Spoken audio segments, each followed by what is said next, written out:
ആവശ്യമായിട്ടുള്ള സാധനങ്ങൾ ഇത് 10 മുട്ട ബോയിൽ ചെയ്ത് എടുത്തിരിക്കുന്നതാണ്, തോട് കളഞ്ഞ് വെച്ചിരിക്കുന്നതാണ്. മുട്ട നമ്മൾ ബോയിൽ ചെയ്യുമ്പോൾ ശ്രദ്ധിക്കേണ്ട കാര്യം, മുട്ട ബോയിൽ ചെയ്യുന്ന വെള്ളത്തിനകത്ത് കുറച്ച് ഉപ്പിടുക. കാരണം ഇത് നമ്മൾ നല്ല തീയിൽ വെക്കുമ്പം അത് പൊട്ടി അതിൻ്റെ ഷേപ്പ് ഇല്ലാതെ വരും. പിന്നെ ഇത് ബോയിൽ ആക്കുന്ന സമയത്ത് തന്നെ ചെറിയൊരു മീഡിയം തീയിൽ വേണം ഇത് ഓണാക്കി നമ്മൾ ചെയ്യാൻ. പിന്നെ ഒരു 5 മിനിറ്റ് കഴിയുമ്പോഴത്തേക്ക് മാത്രമേ നമ്മൾ ഒരു ഫുൾ ഫ്ലെയിമിൽ വെക്കാവൂ. പിന്നെ വെള്ളം ഇപ്പം ഊറ്റിക്കളഞ്ഞിട്ട് പിന്നെ തണുത്ത വെള്ളം ഇട്ടതിന് ശേഷം വേണം, ഒരു 10 മിനിറ്റ് കഴിഞ്ഞിട്ട് വേണം തോട് പൊളിക്കാൻ. തോട് പൊളിച്ച് കഴിയുമ്പോഴത്തേക്ക് ഇങ്ങനെ നല്ല ഫിനിഷിംഗ് ആയിട്ടുള്ള നമുക്ക് മുട്ട കിട്ടും. അതിനുശേഷം നമുക്ക് വേണ്ടത് സവോളയാണ്. ഇത് ഞാനൊരു 8-10 സവോള മീഡിയം ടൈപ്പ് കനം കുറഞ്ഞ് എടുത്തിരിക്കുന്നതാണ്. പിന്നെ പച്ചമുളക്, അതൊരു 7 പച്ചമുളകുണ്ട്, ചെറുതായിട്ട് കനം കുറച്ച്, ചെറിയ ടൈപ്പാണ് ഈ പച്ചമുളക്. അത് നമ്മുടെ എരിവിൻ്റെ അനുസരിച്ച് നമുക്കിടാം. എനിക്ക് തോന്നുന്നു കുഞ്ഞു പിള്ളേരെ എരിവ് കഴിക്കാത്തവരാണെന്നുണ്ടെങ്കിൽ പച്ചമുളക് ഇടാതിരിക്കുന്നതായിരിക്കും നല്ലത്. പിന്നെ വേണ്ടത് മല്ലിയില. മല്ലിയിലയുടെ ടേസ്റ്റ് ഇഷ്ടമാണെന്നുണ്ടെങ്കിൽ മാത്രം ഇടുക, ഇതൊരു ഓപ്ഷനാണ്. പിന്നെ വേണ്ടത് നമുക്ക് കരിയാപ്പല. പിന്നെ ഇതിൻ്റെ കൂടെ നമുക്ക് ആവശ്യമായിട്ടുള്ള സാധനങ്ങൾ എന്ന് വെച്ചാൽ ഞാൻ ഇതിനകത്ത് എടുത്തിരിക്കുന്നത് ഒരു 7 അല്ലി വെളുത്തുള്ളിയും ചെറിയൊരു പീസ് ഇഞ്ചിയുമാണ്. ഇത് ചതച്ചെടുക്കുക. പിന്നെ വേണ്ടത് 2 മീഡിയം ടൈപ്പ് തക്കാളി. ഈ തക്കാളി ചെറുതായിട്ട് ചോപ്പ് ചെയ്ത് വെച്ചിരിക്കുന്നത്. ഇനി എങ്ങനെയാണോ ഉണ്ടാക്കുന്നത്, സ്റ്റവിൽ പാൻ വെച്ചതിന് ശേഷം പാൻ നല്ലതായിട്ട് ചൂടായതിനു ശേഷം നമ്മൾ യൂസ് ചെയ്യുന്ന എണ്ണ ഒഴിക്കുക. ഞാൻ ഇതിനകത്തൊരു 2 ടീസ്പൂൺ എണ്ണയാണ് ഒഴിച്ചിരിക്കുന്നത്.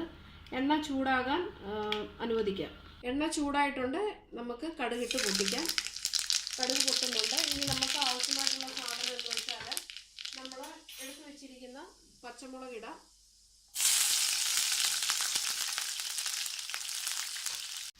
അരിഞ്ഞു വെച്ചിരിക്കുന്ന ഇഞ്ചി വെളുത്തുള്ളി ഇടാം.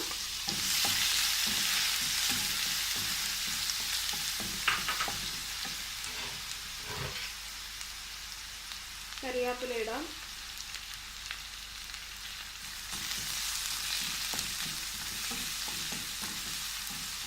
പിന്നെ ഇടേണ്ടത് നമ്മൾ എടുത്തു വെച്ചിരിക്കുന്ന അരിഞ്ഞു വെച്ചിരിക്കുന്ന സവോളയാണ്. സവോള ഇടാം.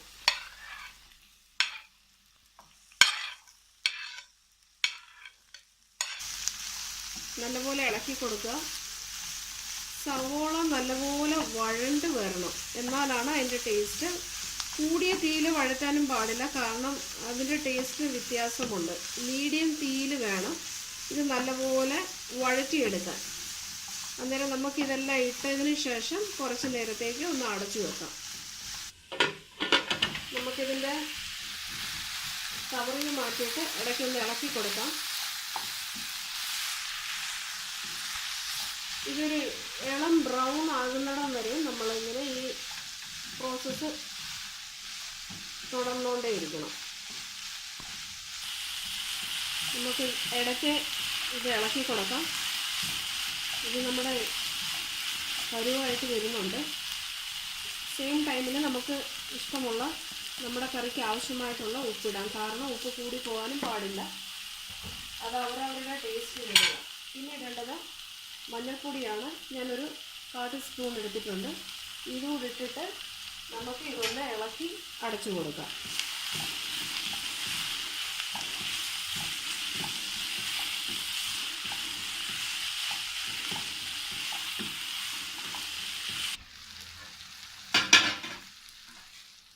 ഇതിനകത്തോട്ട് നമ്മൾ ചോപ്പ് ചെയ്ത് വെച്ചിരിക്കുന്ന തക്കാളി ഇടാം. തക്കാളി ഇട്ടതിന് ശേഷം നല്ലതായിട്ട് ഇളക്കി കൊടുക്കുക. ഇതിനകത്ത് ഞാൻ എടുത്തിരിക്കുന്നത് ഒരു മീഡിയം ടൈപ്പ് 2 തക്കാളിയാണ്. ഈ തക്കാളി ഒത്തിരി കൂടിപ്പോകാനും പാടില്ല, കാരണം കൂടിക്കഴിഞ്ഞാൽ പുളിയുടെ ടേസ്റ്റ് ആയിരിക്കും മുന്നോട്ടിട്ട് നിൽക്കുന്നത്. അന്നേരം ആവശ്യത്തിനുള്ളത് മാത്രമേ ഇടാവൂ.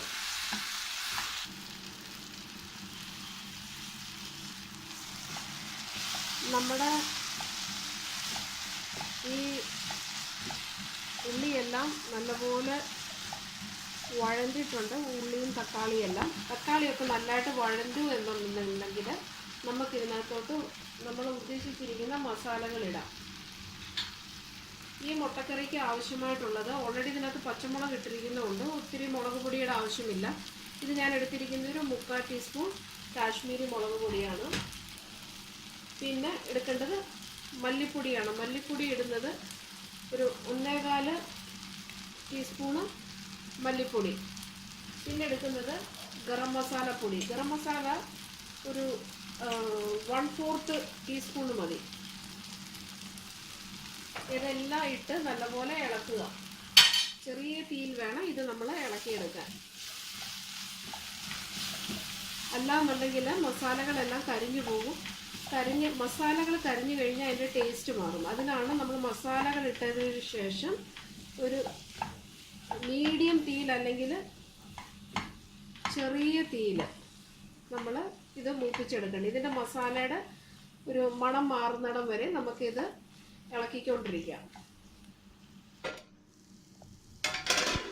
നമ്മുടെ മസാലകളെല്ലാം നല്ലപോലെ വഴണ്ട് നല്ല പരുവമായിട്ടുണ്ട്.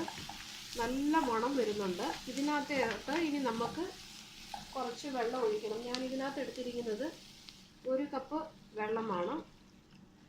ഈ വെള്ളം ഇടുന്നതിൻ്റെ മെയിൻ റീസൺ എന്ന് വെച്ചാൽ നല്ലപോലെ ഗ്രേവികളെല്ലാം ഒരുമിച്ച് മസാലകളെല്ലാം ഒരേപോലെ പിടിച്ച് നല്ല ലിക്വിഡി ആയിട്ടുള്ളൊരു ഗ്രേവി ആയിട്ട് വരും. ഇതിനാണ് നമ്മൾ ഇത്രയും വെള്ളം ഒഴിച്ചിരിക്കുന്നത്. ആവശ്യം മീൻസ് ഗ്രേവിയുടെ എമൗണ്ട് കൂട്ടണമെന്നുണ്ടെങ്കിൽ നമ്മൾ കുറച്ച് വെള്ളം ഇട്ട് കൊടുത്താൽ മതി. പക്ഷെ കൂടാൻ പാടില്ല. ഇതിൻ്റെ ടേസ്റ്റ് എന്ന് വെച്ചാൽ ഇതിങ്ങനെ ഇരിക്കണം, കുറുകിയിരിക്കണം. ഇത് വേകാൻ വേണ്ടിയിട്ട് ഞാൻ കുറച്ചുകൂടെ വെള്ളം ഇടുകയാണ്. ഒരു 1/4 കപ്പ് വെള്ളം. ഈ സമയത്ത് തന്നെ നമുക്ക് ഉപ്പ് നോക്കാം.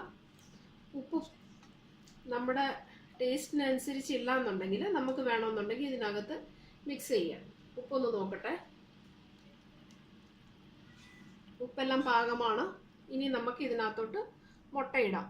നമ്മൾ ഈ ബോയിൽഡ് എഗ്ഗ് ഇടുമ്പോൾ പ്രത്യേകം ശ്രദ്ധിക്കേണ്ട കാര്യം എന്ന് വെച്ചാൽ ഈ എഗ്ഗ് നമ്മൾ ഇതുപോലെ ഒന്ന് കട്ട് ചെയ്ത് കൊടുക്കണം.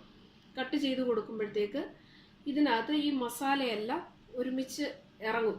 ഇതിൻ്റെ ഉണ്ണി വരെയും ഇറങ്ങിച്ചെല്ലും. അതിനാണ് ഇങ്ങനെ ഇട്ട് കൊടുത്തിരിക്കുന്നത്. ഇതേപോലെ ഞാൻ ബാക്കി എഗ്ഗുകളെല്ലാം കട്ട് ചെയ്ത് വെച്ചിരിക്കുകയാണ്. ഇതിനകത്തോട്ട് ഞാൻ മിക്സ് ചെയ്യുവാണ്.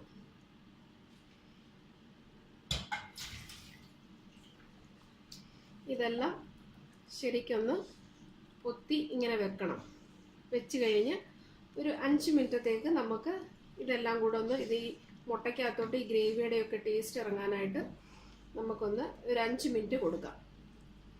എന്നിട്ട് ഇത് അടച്ചു വെച്ചേക്കണം. കാണാൻ തന്നെ നല്ല ഭംഗിയുണ്ട്. ഇത് നമുക്ക് ചപ്പാത്തിയുടെ കൂടെ, പൊറോട്ടയുടെ കൂടെ, നാൻ്റെ കൂടെ, ഈവൻ നമുക്ക് ചോറിൻ്റെയും കൂടെ കഴിക്കാവുന്നതാണ്. നമ്മുടെ മുട്ടക്കറി പാകമായിട്ടുണ്ട്. ഇതിനകത്തോട്ട് ഞാൻ ഇനിയിപ്പം മല്ലിയില ഇടുകയാണ്. കാരണം എനിക്ക് മല്ലിയിലയുടെ ടേസ്റ്റ് ഞങ്ങളുടെ വീട്ടിലുള്ളവർക്ക് എല്ലാവർക്കും തന്നെ ഇഷ്ടമാണ്. ഇതിട്ട് കഴിയുമ്പം ആക്ച്വലി ഡിഷസിൻ്റെയൊക്കെ ടേസ്റ്റും കൂടും. പിന്നെ നല്ല മണമാണ്. ഞാൻ ഇതിനകത്തോട്ട് മല്ലിയില ഇടുവാണ്. മല്ലിയില ഇടുമ്പോൾ നമ്മൾ എപ്പോഴും ശ്രദ്ധിക്കേണ്ട ഒരു കാര്യം, എല്ലാ ഡിഷും ഉണ്ടാക്കി കഴിഞ്ഞാണ് നമ്മൾ മല്ലിയില ഇടേണ്ടത്. നമ്മുടെ മുട്ടക്കറി റെഡി ആയിട്ടുണ്ട്. നമുക്കിതിനെ ഓഫ് ആക്കിയിട്ട് സെർവിങ് ഡിഷിലോട്ട് മുട്ടക്കറി റെഡി ആയിട്ടുണ്ട്. സെർവിങ് ഡിഷിലേക്ക് പകർന്നിട്ടുണ്ട്. ഇതിനെ ഗാർണിഷ് ചെയ്തിട്ട് നമുക്കിനി സെർവ് ചെയ്യാം. ഓക്കെ, എല്ലാവരും ട്രൈ ചെയ്യുക. Thank you for watching.